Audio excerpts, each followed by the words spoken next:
The day we buried my father, the air felt heavier than it should have. The skies were dull and gray, like even the clouds had stopped caring. People moved slowly around the gravesite, dressed in black, whispering condolences that didn't mean much. I stood there, 26 years old, trying to feel something. But my heart wasn't breaking the way it was supposed to. It just felt quiet, like it had gone to sleep. Beside me stood Mai's stepmother. She was only in her early 40s, but grief had made her look softer, somehow younger and older all at once. Her black dress clung to her in a way that was both elegant and haunting, and her long brown hair was tied back loosely, letting strands fall over her face like they were trying to hide her pain. I hadn't seen her in over a year. I'd been living in Boston, working too much, avoiding home, avoiding him, and avoiding her. Seeing her again stirred something in me I didn't expect. Maybe it was the way her fingers trembled as she placed a single white rose on my father's casket. Or maybe it was the way she reached for my hand and didn't let go until the last handful of dirt hit the wood. When the service ended and people began drifting away, she didn't speak at first. Just stood there, staring down at the grave like it might open up and swallow her too. Then, in a voice that barely rose above the wind, she said, "Evan, can you stay a little longer? I need to talk to you." We didn't say much during the drive. Her black SUV smelled like vanilla and old leather, the scent I remembered from years ago when she first moved in and tried to make our cold New England house feel like a home. We pulled into the driveway, and for a second I didn't want to get out. That house held too many memories, most of them locked away like ghosts. She glanced over at me, her face pale and worn out. "I don't want to stay in that house alone," she said. Her voice cracked halfway through the sentence, and something about her vulnerability hit me harder than I expected. "I'll stay a few days," I told her, trying to sound casual. "Help with the paperwork, sort things out." She nodded, and I saw tears forming in her eyes. "Thank you." That night, I took the guest room upstairs. She made tea, and we sat in the kitchen like two old friends or two strangers trying to remember who they used to be. She talked about Dad, but not in the way you'd expect. She didn't cry. She just spoke honestly, said he had been distant, especially over the last few years. Said he'd grown cold, lost in his own world. I didn't defend him, didn't have the energy. My father and I hadn't been close since I left for college. We were polite when we saw each other, but that's all it ever was. Emma stared at the wall for a moment and then looked at me with tired, searching eyes. "I tried to love him," she whispered. I really did. And for a split second, the way she looked at me, it didn't feel like she was just grieving a husband. It felt like she was looking for something, maybe someone to hold on to. I told myself it was just the wine, just the loneliness, just the loss. But when she stood to go to bed and her hand brushed against mine, something electric passed between us, something wrong, something real. I went to my room and lay in the dark, staring at the ceiling, heart pounding like I'd just run a mile. I kept thinking about her, Emma, my stepmother. This woman who had once tried to braid my hair when I was a moody teenager, who had made me lasagna when I failed my driver's test, who had fought for space in a house where my father rarely made any. Now, she was alone in the master bedroom, and I was trying not to think about how beautiful she still was.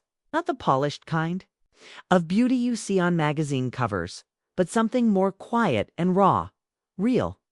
I tried to fall asleep, but every time I closed my eyes, I saw her face. Not sad, not crying, just waiting for something. For someone, maybe for me. The next morning, she was already up, cooking eggs, barefoot, hair still damp from a shower. She smiled at me like everything was normal, like the air between us hadn't shifted in a way we couldn't take back. "Sleep okay?" she asked. I nodded, lying through my teeth. I didn't sleep at all. I sat down at the table and she poured me coffee. The silence between us wasn't awkward, it was heavy, loaded, like we were both afraid to touch it. As I watched her move around the kitchen, graceful and slow, I realized something I didn't want to admit. I wasn't just staying to help with paperwork or clean out Dad's closet. I was staying because some part of me wanted to. Some part of me needed to be near her. And deep down, I knew this was only the beginning of something we couldn't undo. Something forbidden, something dangerous, and maybe, just maybe, something we both secretly wanted. Asterisk 1 week passed like a slow-burning dream. What was supposed to be just a few days turned into long mornings over coffee and late nights over wine, with the kind of quiet closeness that crept in when no one was looking. Emma and I slipped into a rhythm that felt too natural, too easy. She'd cook dinner, and I'd clean up. She'd hum old songs while folding laundry, and I'd catch myself standing in the hallway just listening. The house didn't feel like a house anymore. It felt like a memory being rewritten. The shadows of my father were still there, but they were fading, and in their place was something warmer, something dangerous. One night the rain was falling hard outside, and the wind made the trees knock against the windows. I was in the guest room reading, trying to distract myself from the soft sound of Emma's voice as she moved around downstairs. Then I heard her footsteps coming up the stairs, slow, barefoot. A knock never came, just the door quietly creaking open. She stepped inside with a glass of red wine in each hand and closed the door behind her like she'd done it 100 times before. Her robe was tied loosely at the waist, and I could see the smooth curve of her collarbone, the way her chest rose and fell with her breath. She handed me a glass without saying a word and sat down on the edge of the bed, the mattress dipping slightly under her. "You've grown up so much," she said softly, swirling her wine. "You're not the kid I used to know." I tried to laugh, to lighten the moment, but my mouth was dry. "And you haven't changed at all." She smiled, but it wasn't the kind you give to a stepson. It was slow, quiet, almost sad. "I have," she whispered. "You just never saw it." We drank in silence for a few minutes. Outside, the storm rumbled, like nature itself knew something was shifting. Emma leaned back on her hands, her eyes catching mine. "Your dad, he wasn't easy to live with." I nodded. I'd heard it in her voice before, but not like this. He had rules, expectations. I was a trophy. It's a pretty thing to keep on a shelf. She looked at me then, really looked. "You were the only softness in that house, Evan. You used to make me laugh when he'd leave for work. You'd bring me tea when I cried. Even when you were just a boy, you understood me in a way he never did." Her voice cracked at the end, and I reached out without thinking, brushing my fingers against hers. She didn't pull away. "Emma," I began, but she leaned in slightly, close enough that I could feel the warmth of her breath on my neck. "I'm not trying to cross a line," she whispered. "I just needed to feel something real tonight. Something that isn't grief." My heart was racing. Everything in me screamed that this was wrong, but nothing about it felt wrong. It felt inevitable. Like this moment had been quietly waiting to happen for years. I didn't kiss her. I didn't touch her. But my body leaned toward her without permission. Her hand moved to my cheek, gently, slowly, like she was memorizing it. Then she stood. "Good night, Evie," she said, using the nickname I hadn't heard in over a decade. She walked out of the room without another word, and I sat there staring at the door like it had swallowed her. That night I didn't sleep. I lay in bed with the taste of red wine still on my tongue and the feeling of her hands still on my face. My thoughts tangled into each other, memories, guilt, desire, confusion. I told myself we hadn't done anything, that it was just a moment. It's just two lonely people dealing with grief in a strange, quiet way. But it wasn't that simple. It never is. The next morning, I walked into the kitchen and she was already there, her back to me, wearing a soft sweater and pouring coffee like nothing had happened. "Morning," she said, cheerful, calm. Like we hadn't sat on the edge of something dangerous just hours before. She handed me a cup and our fingers touched again. I flinched this time. She didn't. She looked at me, eyes steady, searching. "We're okay," she said gently. "It's just life messy, complicated. I'm not trying to confuse you. I nodded, unsure if I believed her. But part of me didn't want clarity. Part of me liked the blur. Liked how close we'd gotten without falling completely. That night stayed in my mind, playing on repeat like a forbidden song. The look in her eyes, the softness of her voice, the way the house suddenly felt like it wasn't haunted anymore. Not by my father, not by the past, but by something new. Something that neither of us had the words for yet. Something that felt like the beginning of everything and the end of something else. I should have left then. I should have packed my bag, walked out, and never looked back. Dada, I didn't. I stayed, not because she asked me to, but because I wanted to. It was a quiet Sunday afternoon when Emma asked me the question that changed everything. The sun was spilling through the kitchen windows in soft golden light, casting long shadows on the floor as we sat across from each other at the small wooden table. I was sipping coffee, still waking up, wearing a wrinkled t-shirt and sweatpants. She looked like something out of a dream, messy bun, bare face, sweater falling off one shoulder. She wasn't trying to be beautiful, but she was, effortlessly. She tucked her legs underneath her on the chair and just stared at me for a moment, like she was working up the courage to say something big. Then, out of nowhere, her voice cracked, softly across the room. I want you to stay here, Evan, for good. I blinked, caught off guard. I thought maybe I heard her wrong.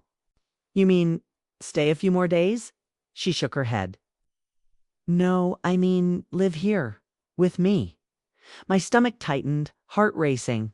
I stared at her, speechless.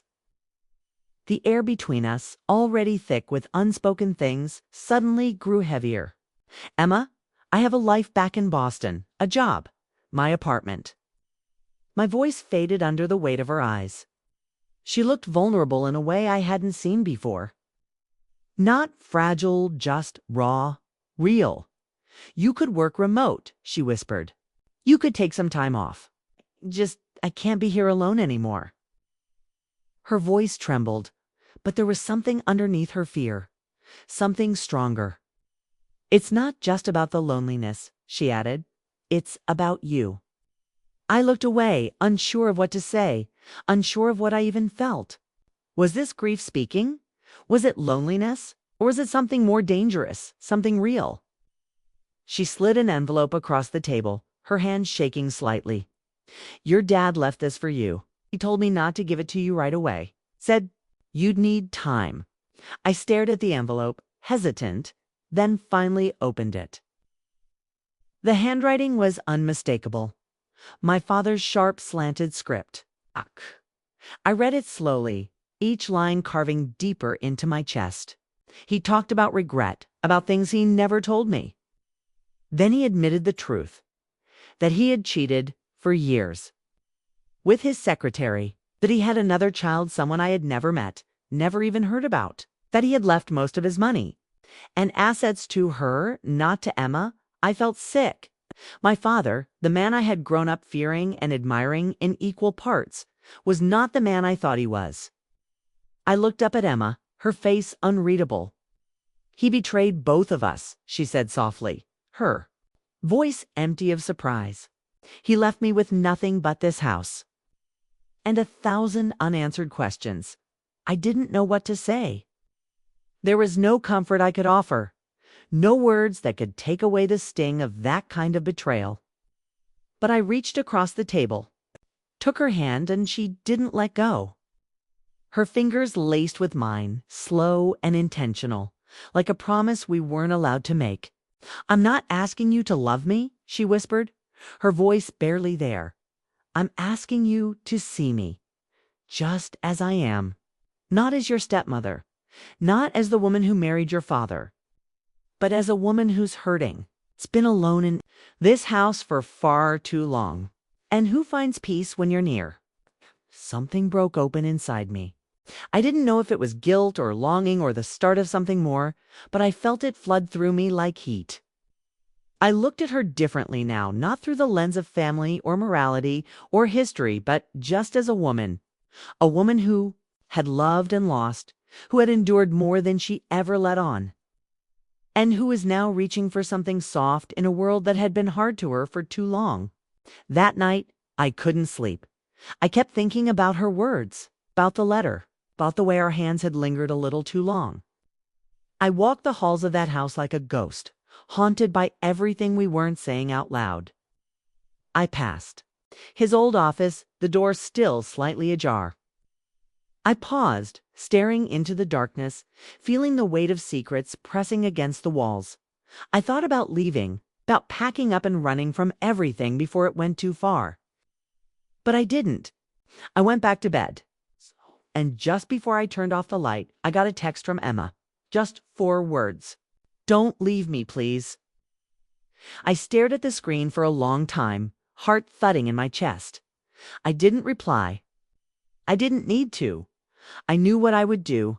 I would stay. Not because I owed her anything, not because I didn't have somewhere else to be, but because I wanted to. Because her voice was the only thing that felt real in the silence. And deep down, I knew we were both already in too deep to walk away. The next few days felt like we were living in a dream we didn't dare wake up from. I didn't leave. I couldn't. Emma and I fell into something that was no longer just comfort or shared grief.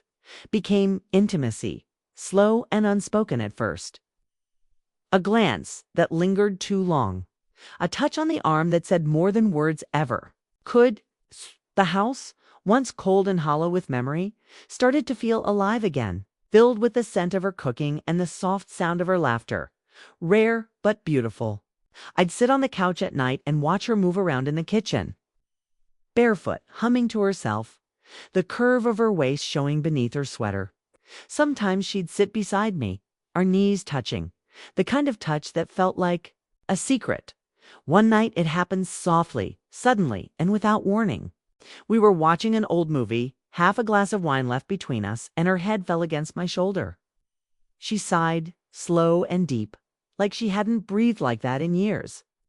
I turned to her, my fingers brushing a strand of hair from her face. Her eyes met mine, wide and vulnerable. She didn't say anything. She didn't need to. I kissed her, gently at first, testing the line we'd both been dancing on.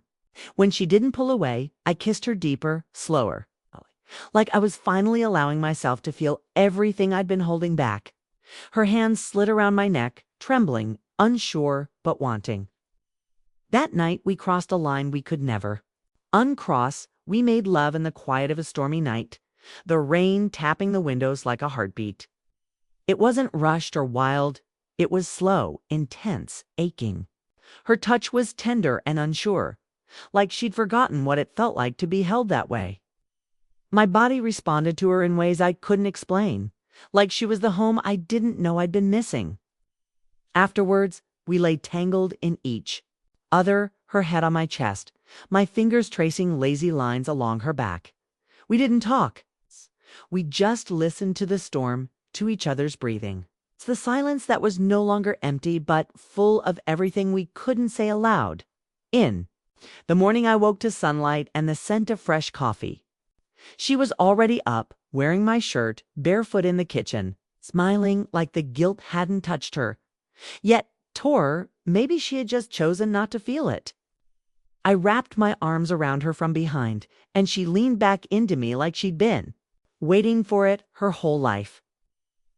"We shouldn't be doing this," I whispered into her neck, my lips brushing her skin. She didn't answer right away. Then, softly, she said, "I know. But I don't care anymore." That day we stayed in, we laughed, kissed, cooked together like we were a couple who had always belonged. It was easy to forget that just a few weeks ago we were strangers orbiting around the same grief. That she was once my stepmother, and I was once just a boy in her hallway. But now there was nothing innocent between us. Nothing blurred. We were in it completely. But life doesn't let secrets stay buried for long. That evening, while she was in the shower, her phone buzzed on the counter. I wasn't snooping, but the screen lit up and curiosity got the better of me. A name I didn't recognize. Rachel. A message preview popped up. You haven't told him yet, have you? My stomach dropped. I opened it. Against every instinct, I opened it. There was a thread weeks of messages. Okay? Emma had been hiding something. Okay? Rachel was her sister, apparently. And they had been talking about me. About us. About how things were going too far and how she needed to tell me the truth soon, or risk ruining everything. One message chilled me to my bones. He deserves to know what really happened before Dad died. I stared at that line over and over. My blood turned cold. What was she hiding? I closed the phone quickly, heart pounding. When she came out of the shower, her hair wet and skin glowing, I couldn't look at her the same. She smiled, unaware, and leaned in to kiss me. I kissed her back, but something had cracked. A shadow had crept in.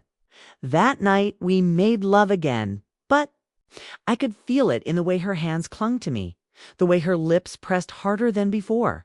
She was holding something in. A secret. And now I was afraid. Not of the love that was growing between us, not of what we'd done, but of what she wasn't saying. It's because love without truth is just another lie waiting to burn. And I knew deep down that whatever she was hiding, it was coming for us. Fast, and nothing would ever be the same again. The days after that were filled with silence and touches that felt heavier than they should have. I still held Emma the same way, still kissed her like she was the only woman I'd ever known, but inside, I was breaking. That message from her sister, Rachel, played over and over in my mind like a song stuck on repeat. He deserves to know what really happened before Dad died. What didn't I know? What had she hidden from me while lying naked in my arms, while whispering that I made her feel alive again? Every time I looked at her, I wanted to believe she loved me because I was falling for her in ways I didn't understand. It wasn't just about sex anymore. 'Twas how she made my coffee without asking. The way her voice calmed me when I woke up from those restless dreams. The way she touched my face like I was something fragile, worth saving. I wanted to believe all of it was real. But that doubt, it grew like a crack in glass. One night, we were in the living room, wrapped in a blanket, her head resting on my chest. The fire was dying out and the room smelled like burnt wood and her perfume. I couldn't take it anymore. "Emma," I whispered, stroking her hair. "What did Rachel mean in those messages?" Her whole body stiffened. She didn't move, didn't even lift her head. For a long time she said nothing. Then she sat up slowly, pulled the blanket tighter around herself, and looked at me with tired, haunted eyes. "I was going to tell you," she said, voice small. "I just didn't know how. My stomach twisted." "Tell me what?" She stood and started pacing, arms crossed like she was cold. But it wasn't the cold that made her shake. "Your dad didn't die the way you think," she finally said. "It wasn't just the heart attack. He found out about something." "About me?" My heart slammed in my chest. "About what?" She stopped and looked at me, tears welling up. In her eyes, about us. My breath caught. "What are you talking about?" "Us didn't happen until after she cut me off." "No, Evan, listen, I lied. It started before he died. Just once. It's just that one time." I stared at her, feeling like the air had been sucked out of the room. "When?" I asked, my voice low and sharp. "Last Christmas," she said. "When you visited for just a weekend. He went out of town for 2 days, and it just happened. You'd been drinking. I'd been lonely. And we made a mistake." My jaw clenched. I remembered that trip. The late night. The look in her eyes. But I thought it was just tension, emotional confusion. "Not that, not something that crossed a line." "Why didn't you tell me?" asked. Voice trembling. "Because I was ashamed," she whispered. "Because I thought if I told you, you'd see me the way your father did. Like I was nothing. Just a woman who didn't know her place." She moved closer, tears sliding silently down her cheeks. "I loved him once, Evan. I really did. But over time he stopped being gentle. He stopped seeing me. And then you came home and you saw me again. You talked to me like I mattered. And for one night, I forgot what it meant to be someone's possession. I didn't know what to feel. I loved her, but I also hated that she had kept this from me. Hated that my father might have died knowing the truth, and I didn't. Was that what killed him? I asked. She shook her head. No, he never found out exactly, but he suspected.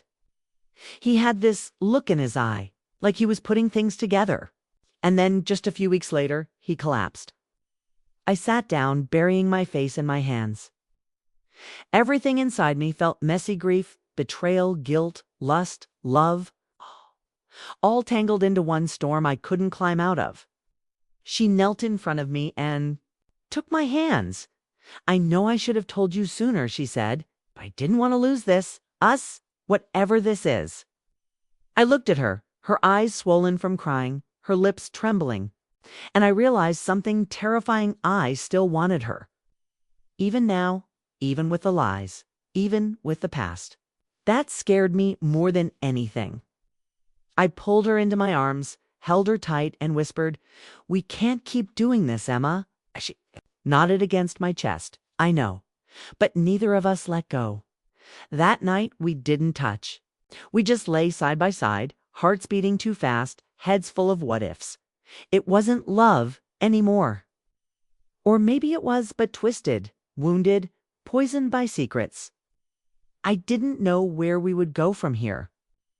All I knew was that I was in love with a woman I was never supposed to want. And I had no idea how to walk away.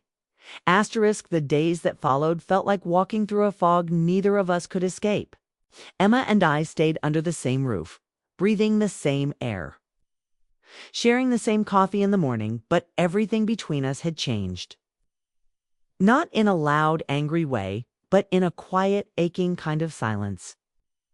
The kind of silence that presses against your chest and makes even the smallest things feel too big. I still looked at her the same way, but now my eyes carried questions she couldn't answer, and hers were heavy with guilt she didn't know how to let go of. We didn't touch. We didn't talk about the past. But the tension between us was still there, unspoken, alive, almost electric. Every time I walked past her in the hallway, every time our hands brushed by accident in the kitchen, it felt like standing on the edge of something dangerous and beautiful at the same time. One night, after a long day of pretending we were okay, I found her in the backyard, sitting on the old bench beneath the oak tree, the same bench where my father used to sit and read the paper. She was wrapped in a blanket, staring up at the stars, tears on her cheeks that she didn't bother to wipe away. I sat down beside her, close enough to feel her warmth, but far enough to keep the pain from spilling out. "Do you think we were wrong?" she asked, her voice soft and shaky. I looked at her for a long time before answering. "Think we were lost," I said. "I think we found each other in the middle of it." She turned to face me, eyes searching mine for something: maybe forgiveness, maybe hope. "I never planned to fall in love with you, Evan. I swear to God I didn't." Hearing her say it out loud hit me harder than I expected, because it was the first time either of us had used that word, love. But deep down, I knew. I had known it for weeks, maybe even longer. I had loved her from the moment I realized how broken she was, and how much I wanted to be the one who helped her heal. "I love you too," I said, barely above a whisper. She broke down then, folding into me like she had no strength left. I held her, wrapped her in my arms like she was the only thing keeping me from falling apart. We sat there for what felt like hours, just holding each other, letting our pain melt into something softer. And when she finally looked up at me, her lips trembling, I kissed hers slow and deep, like I was saying everything words couldn't. That night, we made love again, not out of lust or loneliness, but because we needed to feel something real. Something that reminded us we were still human, still capable of love, even if it came wrapped in mistakes. Afterwards, we lay in bed, tangled in sheets and emotions, the room lit only by the moonlight through the curtains. "What do we do now?" she asked, her fingers tracing circles on my chest. I didn't have an answer, 'cause love wasn't enough to erase the past. My father's betrayal, her secret. It's the shame we both carried. But I knew I couldn't walk away from her. Not anymore. We take it one day at a time, I said. And we stop lying to each other, to ourselves. She nodded, and for the first time in days, she smiled. Not a perfect smile, but a real one. The next morning, I made the decision to stay. Not because I had nowhere else to go, but because I finally realized this house wasn't just filled with ghosts. It was also filled with chances, second ones, maybe even third. Emma and I started over, not as widow and stepson, not as broken. People clinging to each other in the dark, but as two souls trying to build something honest. We didn't hide anymore. We let people talk. We let the whispers come. Rachel found out, and there was a storm of anger and judgment. But eventually, even she saw that this wasn't some twisted affair. It was love. Real, flawed, impossible love. Emma sold the house a few months later. Too many memories, too many shadows. We moved to a smaller place outside Portland, quiet, peaceful, a place where no one knew our story. A place where we could write a new one. Some days I still think about my dad, about what he would say if he saw us now. But the truth is, he left this world full of secrets and regrets. I didn't want to do the same. I chose love. Even when it scared me, even when it hurt. Because sometimes the most beautiful love stories aren't the ones that begin perfectly, but the ones that survive the fire and still choose to stay. And in the end, that's what Emma and I did. We stayed and we loved. In all the ways we weren't supposed to, and it was real.